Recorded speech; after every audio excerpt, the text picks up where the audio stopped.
Reggae pioneer Toots Hibbert has died. He was 77. I'm John Beaudin from Rock History Music. Possibly one of the most powerful, influential, one of the greatest singers of all time. I'm ashamed to say I only discovered his music like maybe 20 years ago. It was one of my good friends who just said, maybe you want to listen to this.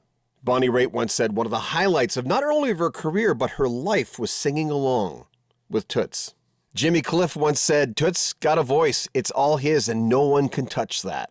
On the Real Stories Network here on YouTube, there's a great documentary on Toots. It features a lot of stars. Reggae historian Roger Steffens is on there, and he quotes what he thought was the best quote to describe Toots Hibbert. He says, no artist ever painted a broader and truer canvas of daily life in Jamaica than Toots. The soul-blooded celebrations of Sweet and Dandy, the screaming cry against injustice in 54-46, the sheer exuberance of first love in It's You, the happy companionship in Never You Change, and the ever-present threat of violence in Bom Bom. Keith Richards once said when he heard him, he thought it was Otis Redding because there was so much soul in the way he sang. And Eric Clapton said he had Otis Redding, he had James Brown in him. Maybe that's what gave his reggae so many different flavors.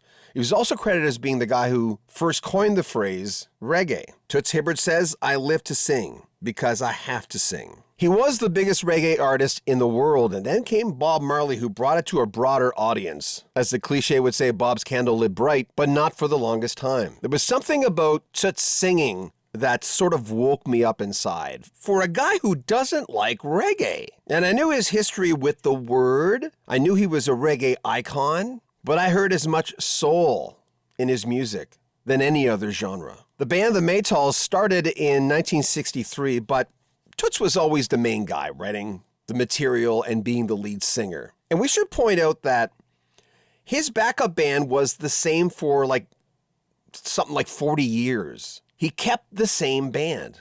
And he would say things like, I would rather sing about happiness or at least realistic things than curse. He was a very religious man and would fund Christian schools. It was something that was very important to him. And he also mentioned that in this documentary, and we'll have a link to it in the description of this video, but he mentioned that at Christmas time, his father was the one that would kill 2 pigs and 2 cows, give out the meat to families who couldn't afford food during the holidays. That sparked something inside of him. He would go to school himself as a kid and give his lunch money to kids who didn't have anything. And that reflected in his music. It was Bonnie Raitt who said, can you talk about Toots Hibbert without smiling? And she has a point. During his interviews, and I would watch his videos on YouTube and find my musical horizons opening up. I'm going, why do I like his reggae? And I don't really like reggae. I wasn't a big Bob Marley fan. But what is it about him?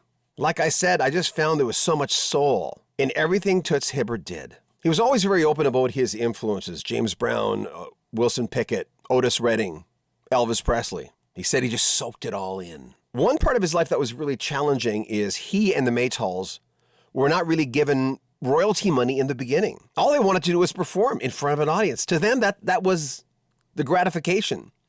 They didn't know anything about royalties, and they were cheated out of a lot of money in the beginning. Rolling Stone magazine today, and we'll have a link to it in the description of this video, had a story naming the 15 most influential songs from Toots Hibbert.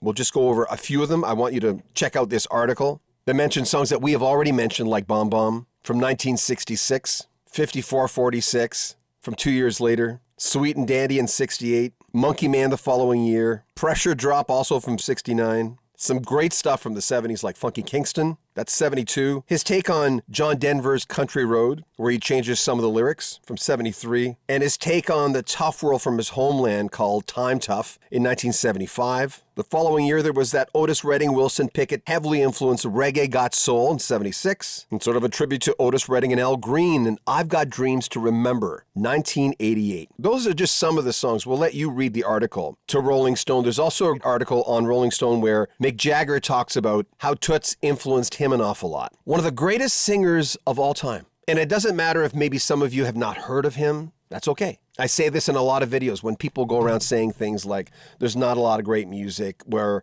chances are you haven't heard everything. even the stuff that's being released today, but you haven't heard everything going back. You could have Spotify right now and you don't have enough years, no matter if you're 5 years old, not enough years in your life to go back and listen to some music that's really going to inspire you. You just have to find it. 20 years ago when my friend introduced me to Toots, I had no idea. Remember, I really hated reggae music. I listened to him, and like Bruce Hornsby introduced me to sides of blues and jazz and even bluegrass that I otherwise wouldn't have liked. Toots kind of brought me to a place where I went, well, this is not only palatable, this is wonderful, this is beautiful, and this is waking me up inside. And when you look at videos of his concerts, and the front row is all young people. And then he brings the audience to the stage with him. In that documentary, we'll have a link to that as well. Eric Clapton said, I could never have that happen in a million years. We all know Eric Clapton was heavily influenced by reggae music. May he rest in peace. I always love artists who push me and bring me to new places, and he sincerely was one of those. Memories of his music, favorite pieces, favorite albums. Did you see him in concert? Do you not know him maybe? And maybe a little bit more open right now to take a listen to his music. It's all there, it's waiting for you. Make sure you comment on our video, subscribe to our channel, and share our videos. I'm John Beaudin. This is Rocky Street Music.